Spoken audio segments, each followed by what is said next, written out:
കഴിഞ്ഞ 4 വർഷത്തിൽ കാർഡിയോവാസ്കുലർ ഡിസീസിന് വിക്റ്റിമായ കളരി മാസ്റ്റർ ഗിരിധർ വെറും 29 വയസ്സേ ഉണ്ടായിരുന്നു.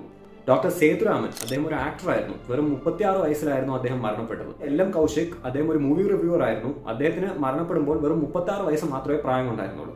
കന്നഡയിലെ സൂപ്പർ സ്റ്റാർ ആയ പുനീത് രാജ്കുമാർ അദ്ദേഹം മരണപ്പെടുമ്പോൾ അദ്ദേഹത്തിന്റെ വയസ്സെന്ന് പറയുന്നത് വെറും 42 ആയിരുന്നു. സിംഗർ കെ അദ്ദേഹം മരണപ്പെടുമ്പോൾ അദ്ദേഹത്തിന്റെ വയസ്സ് വെറും 52 ആയിരുന്നു. ആക്ടർ മാറിമുത്തു അദ്ദേഹത്തിന്റെ വയസ്സ് 56 ആയിരുന്നു മരണപ്പെടുമ്പോൾ. ആക്ടർ മയിൽസ്വാമി അദ്ദേഹത്തിന്റെ വയസ്സ് 57 ആയിരുന്നു മരണപ്പെടുമ്പോൾ.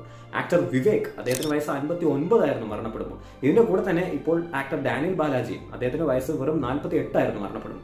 ഇത് ആക്ച്വലി പുതിയ ട്രെൻഡ് ഒന്നുമല്ല. ആവറേജ് ആയി 1,00,000 ആൾക്കാരിൽ 233 പേരാണ് കാർഡിയോവാസ്കുലർ ഡിസീസ് കാരണം ഗ്ലോബൽ ലെവലിൽ മരണപ്പെടുന്നത് എന്നുണ്ടെങ്കിൽ ഇന്ത്യയിൽ 288 ആൾക്കാരാണ്. 2023 ഈ പഠനം എന്തുകൊണ്ടാണ് ഇന്ത്യൻസിന് കാർഡിയോവാസ്കുലർ ഡിസീസ് കൂടുതൽ വരാറുണ്ട് എന്നുള്ളതും അത് മിറ്റിഗേറ്റ് ചെയ്യാൻ എന്തെല്ലാം ചെയ്യാം എന്നുള്ളതും വളരെ ഡീറ്റെയിൽ ആയി ഡിസ്കസ് ചെയ്തിട്ടുണ്ട്.